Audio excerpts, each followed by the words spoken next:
Thank you so much for the invitation and the opportunity to come and talk to you a little bit about some of the work that I've been doing and hopefully work that will help you to understand a little bit more about what you're doing. I grew up in the San Francisco area and have never been to Seattle, so it was a great opportunity to be able to come up and do this. I also was able to spend some time with a former student of the University of Washington who's going to be coming to join me to study with me in Columbus. When she was out visiting with me in February, she turned her nose up at the idea of sushi in Columbus. So I called her out on it and said, well, okay, then show me how it's actually done.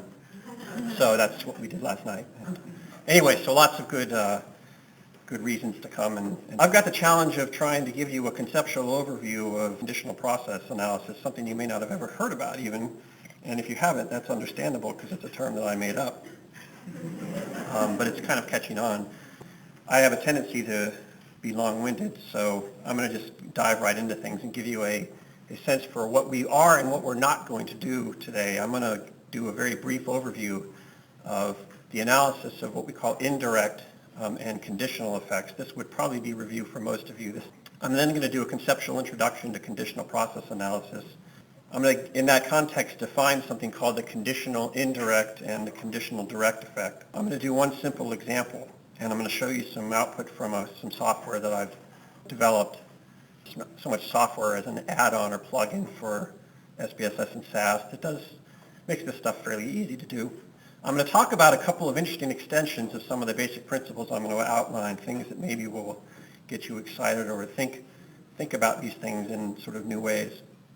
I'm going to speak mostly in abstractions. That is, I'm going to be speaking in symbolically with X's, Y's, and M's and such. I'm going to assume that you've got the ability to interject your own sort of substantive interest into the abstractions. You can fill in those blanks with your concrete interests. I'm not going to turn you into an expert, certainly in 40 minutes. I'm not going to teach you how to estimate models like we're doing here in any software that you choose. I'm not going to get all of your questions answered. In fact, I am going to leave you with many new ones. But I am going to end by pointing you toward where you might be able to learn a little bit more about this. I'm going to try to whet your appetite for learning a little bit more about this. Some people believe that theory always should come before statistics. That's certainly an understandable point, but I think there's a case to be made for thinking about how our analytical methods can influence how we think about things theoretically. So hopefully by understanding a little bit about what's possible analytically, it'll change or influence somehow how you start thinking about your own problems substantively and theoretically. So what is conditional process analysis? Here's a definition that I give in a book I'll mention later. This is a modeling strategy that we undertake when our goal is to describe the conditional or contingent nature of a mechanism by which some variable transmits its effect on another, and testing hypotheses about such contingent effects. This represents a kind of melding of ideas that you're already familiar with, no doubt. Process analysis is the old term given to what we now know of as mediation analysis. So this is used to examine the direct and indirect pathways of influence from some causal antecedent variable X to some consequent variable Y through an intermediary variable. So we know this is mediation analysis these days, but back 5 or 6 years before it became more popular, it was known as process analysis. That just didn't catch on, that term, but I'm sort of bringing it back. We use moderation analysis to examine how the effects of some antecedent variable X on some consequent of interest to us Y depends on some other variable, some third variable we call the moderator. This is also known as interaction. Moderation and interaction, in my thinking, are statistical equivalents. Mechanisms are quantified with indirect effects. So I'll talk a little bit about the definition of an indirect effect in statistical terms. Indirect effects are effects. They can be moderated, so meaning mechanisms can be contingent. We can model these contingencies. It's not difficult to do. We can do so using fairly rudimentary linear modeling principles. Not difficult to do once you learn the fundamentals. Once you learn the fundamentals, you'll start coming up with all kinds of complex extensions which may be beyond the state of the art at this moment. So when we talk about mediation, we're talking about a phenomenon in which we believe there's some putative cause, X. This could be some kind of a therapeutic intervention, or it could be some kind of an individual difference that gives rise to some effect on some antecedent variable of interest, some consequent variable of interest y, it might be how much a person drinks in a period of time, for instance, through some kind of an intermediary or mediator variable m. So this is a conceptual representation of the notion of mediation where x exerts an effect on y through two pathways, one indirect through a mechanism, through a mediator variable, with something typically left over, some effect of x on y that occurs through some other pathway, the so-called direct effect. These mediator variables can be a number of things. John mentioned a number of them in his talk before me. Some kind of psychological state. They can be a cognitive process. They can be a biological change. They can be really any conceivable mechanism by which x exerts an effect on y. The important thing, though, is that m has to be causally between x and y. Mediation is a chain of events, a causal chain of events, in which x causes m and m in turn causes y. If m is not causally between x and y, it can't be a mediator, and we're talking about then a totally different phenomenon. What that phenomenon is, who knows, but it's not mediation. Quick little statistical lesson. This is important just so that you'll understand a little bit about what the more complex things that follow. Imagine that we have measured some consequent interest, variable of interest to us y, and we have some presumed cause of that consequent x, and we want to measure the effect of x on y. So x is maybe a simple dummy variable coding an experimental condition, or maybe it's a continuum of some kind. And let's imagine we're going to only speak in terms of continuous outcomes today. So let's regress y on x. We can use straight regression analysis. We can use a structural equation modeling program. We could use maximum likelihood estimation. The regression coefficient for x in that model is c. We call that the total effect of x on y. We can break c up into two components. If we were to take our proposed mediator or mechanism variable m and regress it on x, we can get path A. And then if we regress y on both x and m simultaneously, we get paths b and c prime. So these are just standard regression coefficients from a regression output, or there might be maximum likelihood coefficients from a structural equation modeling program.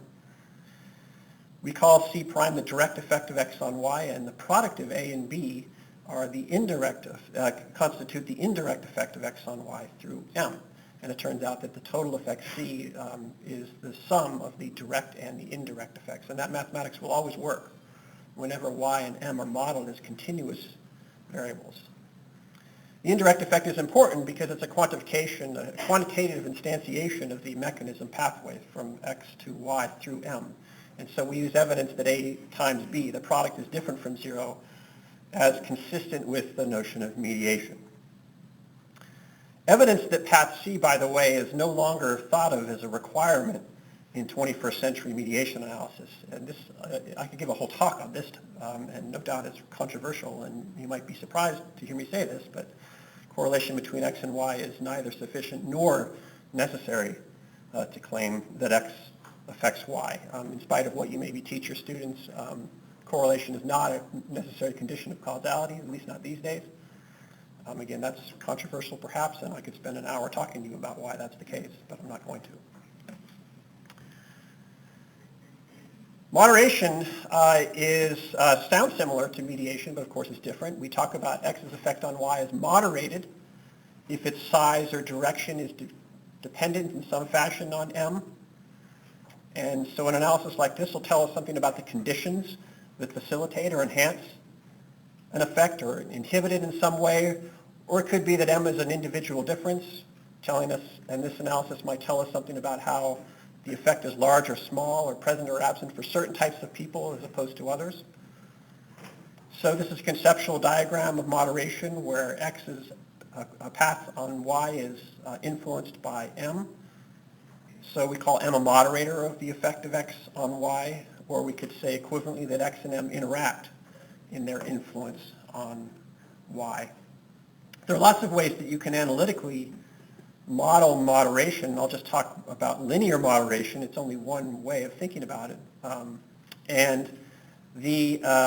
define now the notion of a conditional effect. So on the left, you see a conceptual diagram which depicts the x effect on y as moderated by m. Statistically, that would translate in a linear moderation model as on the right, where we have x, m, and their product as predictors of y. So simple linear moderation is typically estimated by allowing x's effect on y to be a linear function of m. It doesn't have to be a linear function. You could use other forms if you want to, but most common is a linear function. So here's a way of making that most explicit, where we think of our outcome variable as this has x as an influence as well as m, and then here I've got this function which defines x's effect on y. And so if we were to just distribute the x among the two terms, our linear function, it looks like this. So including the product of x and m in the model, represented in figure form here, we can estimate the extent to which x's effect on y is this linear function. I have this thing I call theta notation.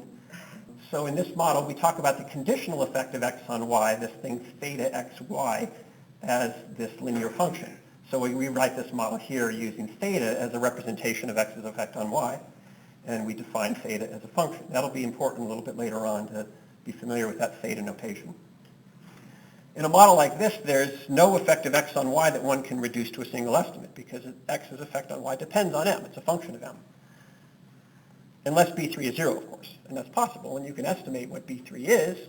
That's what we do data analysis for, and you can make an inference about that weight for the product in that model as a test of moderation.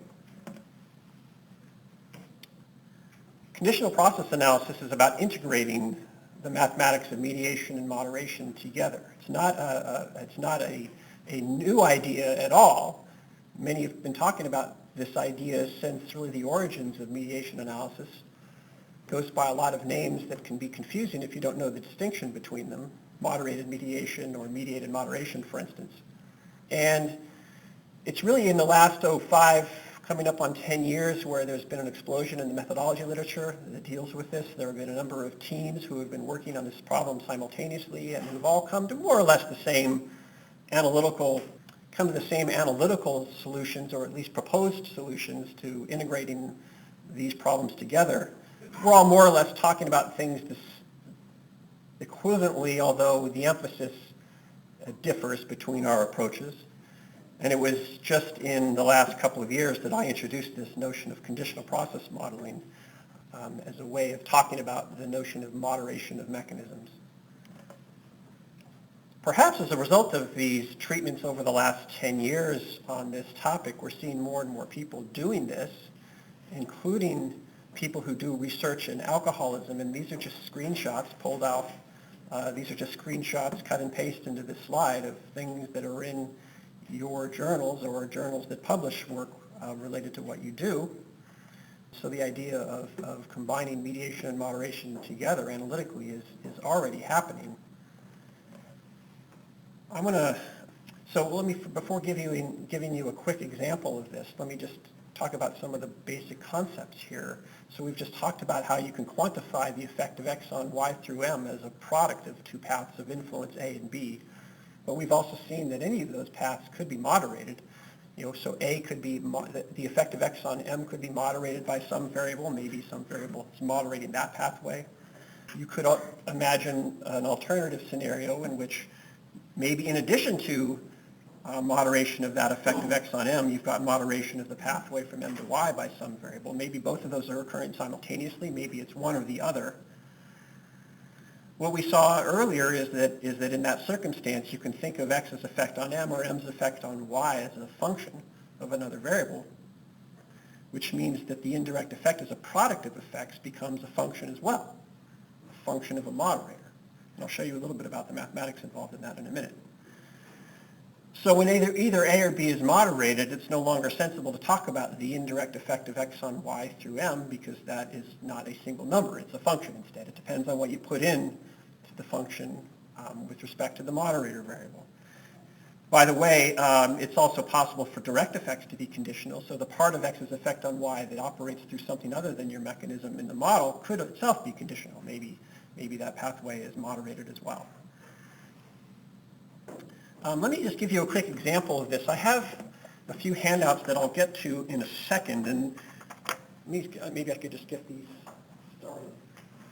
So I'm going to use an example, and I say inspired by because this is not the actual data from this study. One of the nice things about my job is that I don't have to actually do any data collection, and I often have real data, and I often get data for talks like this, but in this case I didn't. Instead, when I want to make a point, I just simulate things that I think are interesting and show you how it all works. It's a lot easier. So this is inspired by this particular study that I thought illustrated the basic principles fairly easily. So 168 clients of a public service agency providing treatment for alcohol and substance use disorders. In red, you're going to see these variable names, and these are in the output I'm about to show you. It's coming around. So we have two groups that are randomly assigned to a treatment as usual condition or a mindfulness-based relapse prevention therapy. I presume most of you know what that is. We have a measure of depression using the BDI immediately after completion of therapy. We have a measure of craving of alcohol after a 2-month follow-up, and then a measure of alcohol and other substance use 4 months following the data collection start. We're also going to include in this model, I'm going to use it as an example, a variety of covariates such as depression at the start of therapy, or craving at baseline, that is when people came into the study, as well as the number of hours they had been in treatment.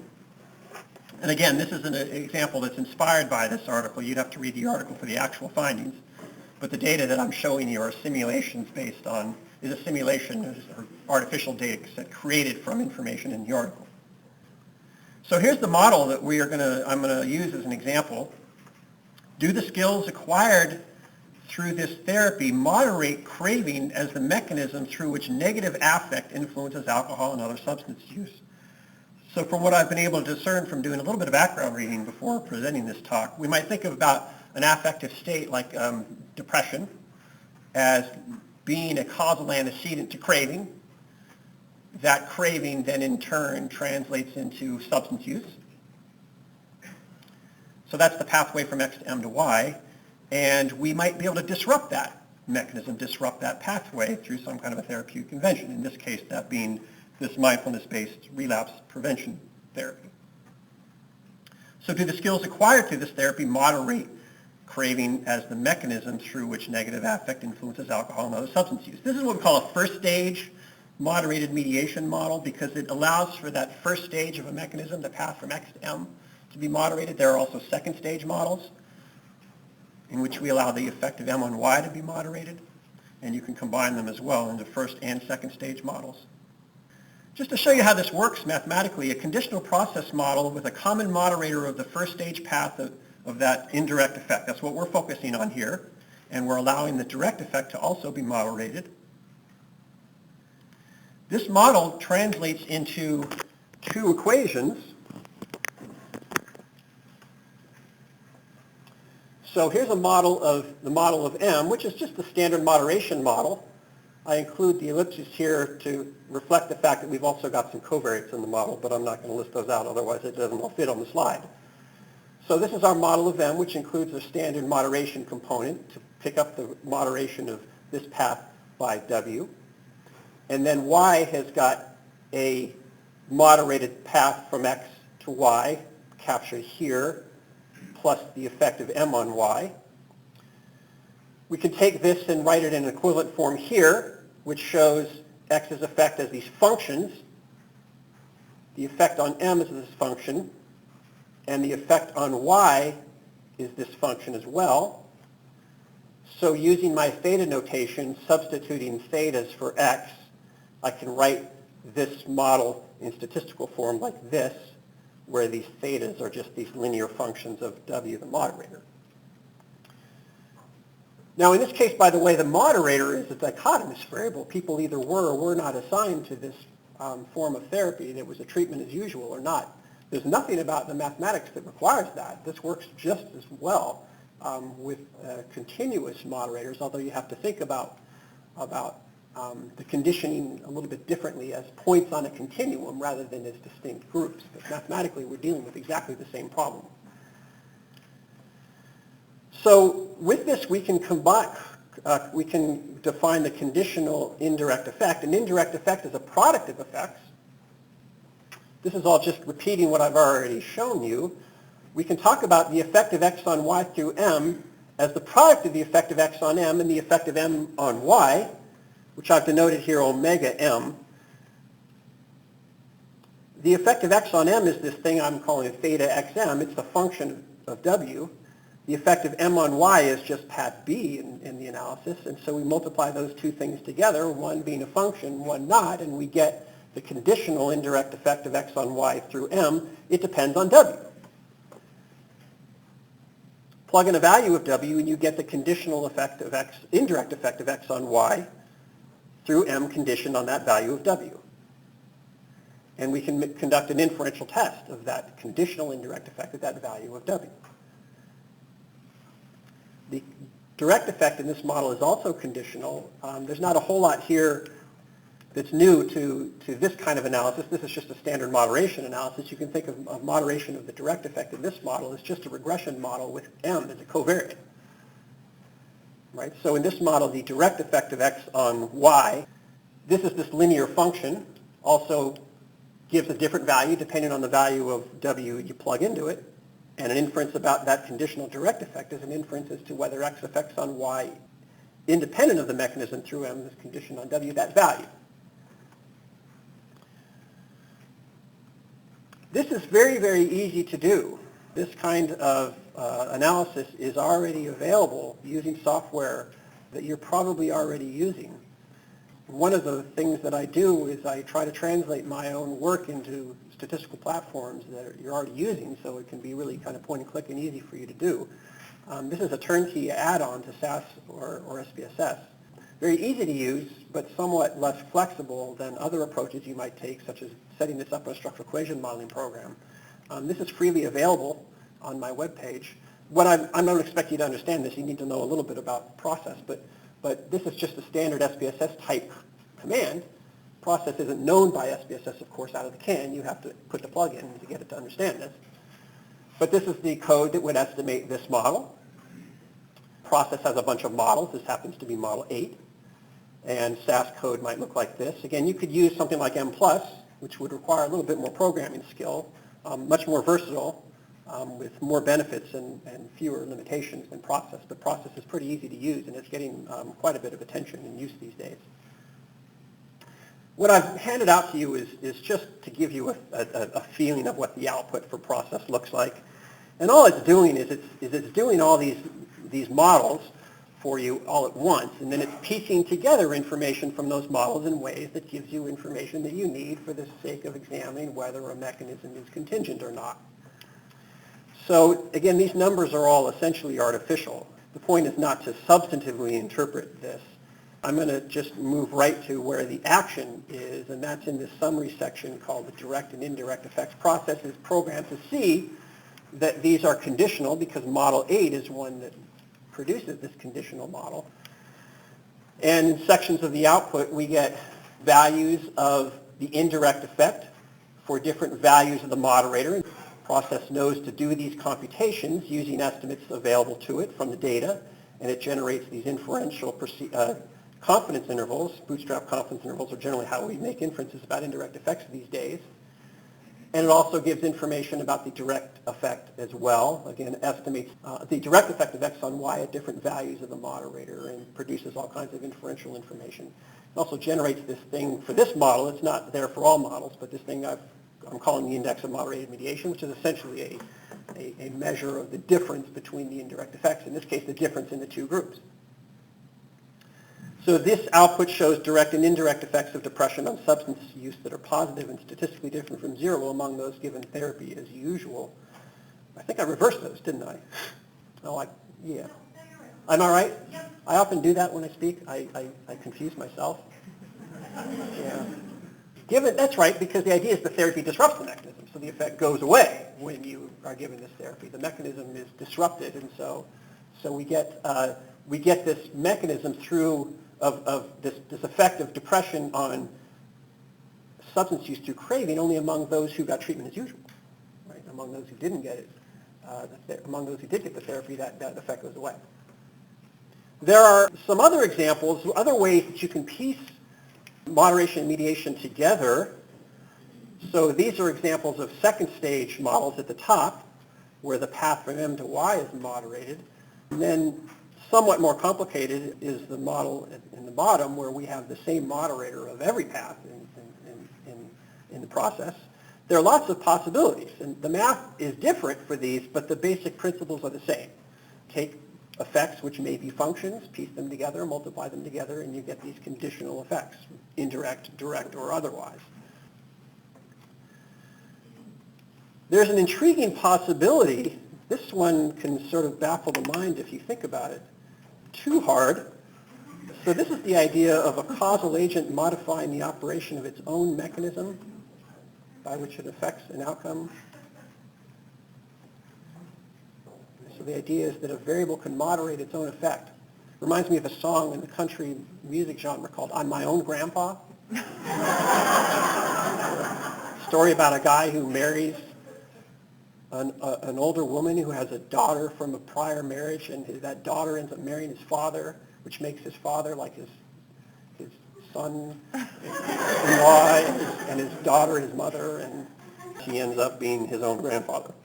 Anyway, that's the idea, is that a variable could moderate its own effect, its own indirect effect. So here's this model is just, so here's the model of M, here's the model of Y. Well, we've got the product between X and M to pick up that moderation. And when you multiply these together, we get the indirect effect as A, that would be this path, times this function of M's effect on Y, which is itself a function of X. So the indirect effect becomes the product of these effects, which involves X. This is only something you would do if X is a continuous variable, and the reasons for that is a little bit more technical than I don't have the time to go into. Here's an idea, a way of integrating these things together based on the idea that we should be, perhaps we should think about modeling mechanisms simultaneously. People are already doing this. The idea that we can have multiple pathways of influence, indirect pathways, multiple mechanisms that work simultaneously. And the mathematics underneath this are relatively straightforward. Why would we do this? Well, probably because multiple mechanisms are typically at work. That would be one reason. So better to estimate a model consistent with such real-world complexities.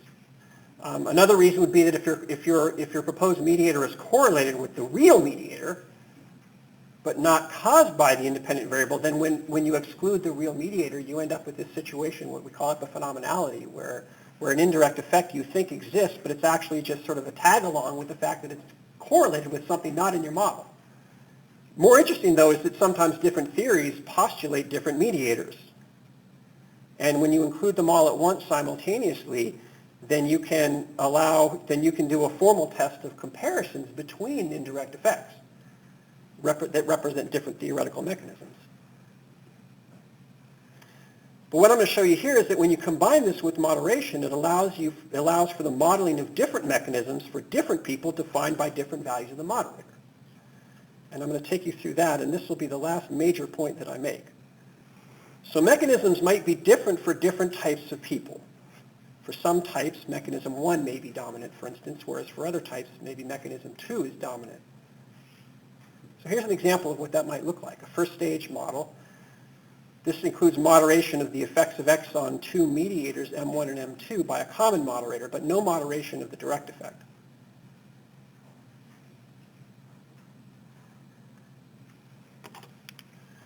So we've got moderation of X's effect on M1 by W picked up here. M2's, the effect of X on M2 is moderated by W, that's picked up here. Then we have the outcome Y as containing three components, X, M1, and M2, which we can rewrite in this form there with my functions, showing that X's effect on M1 and M2 are these linear functions from these sets of equations. So in other words, to translate this into a visual representation without, this really isn't a reflection of this. This is a conceptual diagram. This is a statistical diagram, or a statistical model. But the idea is that this pathway is a function coming out of this model. This pathway is a function of W coming out of this model. And then we've got B1 and B2 here to pick up the effects of M1 and M2. So the indirect effect of X on Y through M1 depends on W here. It's that function of X's effect on M1 times the effect of M1 on Y. which we can rewrite in this form. The indirect effect of x on y through m2 depends on w here, which we can see. Here's the effect of x on m2, it's this function of w, times the effect of m2 on y. So both of these indirect effects are now functions of w. Does that make sense? So let's think about the implications of this. Now I'm just going to throw in some numbers. I'm just making these up. You could imagine estimating these equations and getting these coefficients for these models. So I've just taken those numbers and plugged them in various places. And what I'd like to show you here, and we'll take a simple case where w is a dichotomous variable, but again the math works just as well when w is a continuum. So let's take the case where w is 0. Maybe w equals 0 is our code for some treatment, or a control condition perhaps. So when w is 0, that ends up right here in the model. For the indirect effect of x on y through m1, we do the math given these coefficients, and we get an indirect effect x on y through m1 as 0.2, given that w is 0. So so that's this pathway of influence. When w equals 0, again, we just plug w equals 0 into this function and do the math, and we get 0. So no indirect effect of x on y through m2 when w equals 0. So for people of type A, that is when w equals 0, x affects y through m1, but not through m2. But suppose, what about for those people maybe for whom w is 1? Maybe this is another group in the experiment. Or it could be some value on a continuum if w was a continuous variable. Same math applies. The indirect effect of x on y through m1 when w equals 1 is derived just by plugging w equals 1 into the math. Out pops, in this case, 0 for that pathway when w is 1. But the indirect effect of x on y through m2 when w is 1, in this case, so this is this pathway of influence, do the math by plugging w as 1 there, and you get 0.18. So for people of type B, that is when w is 1, x affects y through m2, but not through m1. Of course, then we would tag on an inferential test for these conditional effects through different mediators in these different groups and proceed as always. So that was my 40-minute introduction to the basic ideas behind conditional process analysis. So all causal effects operate through some kind of a mechanism, some kind of a causal chain of events. All effects are contingent on something, though, of course, right? Which means that mechanisms are probably contingent because mechanisms are just effects. They're, in mediation analysis, the products of effects. These mechanisms that are contingent can be modeled if we understand or at least hypothesize something about these contingencies. We can quantify these mechanisms, modeled as functions of other variables. We can combine simple moderation and mediation principles together mathematically in lots of different ways to produce what can be very, very complex models, but still relatively simple to estimate and interpret. We have available tools that make the modeling easy. People are beginning to do this. It's happening in the substance use area as well. The thing is that learning resources are scattered around throughout the methodology journals, and you're going to find there to be a lot of inconsistency in the way that people talk about things and the advice that they offer. And sometimes their advice is a bit outdated. To sort of help out a little bit on that, I'm going to do some sort of quick advertising, I suppose. First of all, my webpage you can go to, and I've got links to work that I've done. And you can find out a lot about the stuff that I do in my lab as well. Some things that I put up there that's not yet published or maybe will never be published, but I think could be useful. I also teach for a company called Statistical Horizons, and my next class is in July in Philadelphia, where I teach 5 days of this. Imagine that. And it can be pretty exhausting for everybody involved, but we get through essentially a whole course worth of material. I mean, almost a whole semester's worth of material in 5 days, starting from the basics and building to more complex things. And also, I've written a book on the topic, and that could also be a good source to go to for some of the basic principles. That's an introductory book. We go into, in this book chapter, where we talk about We use a pretty complex model and break it down into its subparts and show how to do this in structure equation modeling software as well. And so that would be a good resource to go to potentially. So that's all that I've got for you today. I'm happy to take some questions. Thanks for your time.